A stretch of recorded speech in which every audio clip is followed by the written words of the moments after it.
you're going to select a strike that optimizes the downside or optimizes your profits and then limits that downside risk as well. So when selecting a strike price for the protected put, it's a balance between your risk tolerance, your outlook, and your investment goals. Those are the three things that you are managing when you're going to select that strike. Now, the higher the strike, the more protection you have. But the more you're going to have to pay for that protection. On the other hand, the lower strike, the option is cheaper, but you don't have the same kind of protection. You're going to have a little bit less protection. So the strike price offers you a way to forecast what your potential loss could be. So let's just look at this example right here.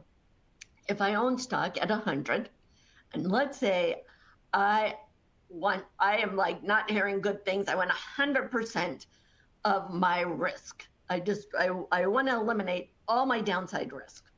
And the way I'm going to do that is I'm just going to buy that 100 strike option, right? I'm going to buy that 100 strike option. It kicks in as soon as it goes below 100 and I've got protection. My only risk is what I paid for that put, right? So on the upside, I still have all my upside, but my new effective price, right? I needed to go above the premium that I paid for that option. So when I'm looking at, we'll look at the 100 strike, right? I have my bid and my ask. You're going to probably buy it somewhere in between, probably close to 620. So in this example, I'm just going to say we paid 620 for it. And my break even at the top, right? My break even is going to be 100 plus what I paid for it.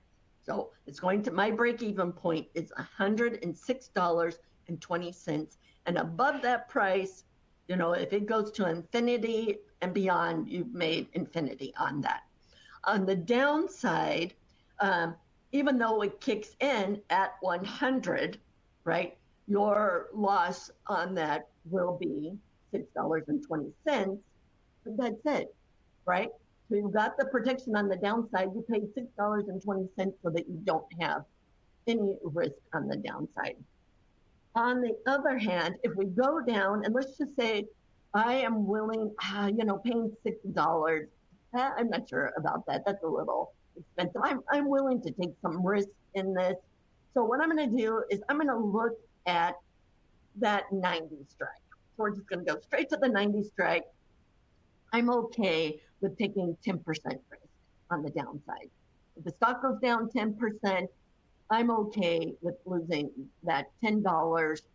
But below that, I don't want to lose any more money.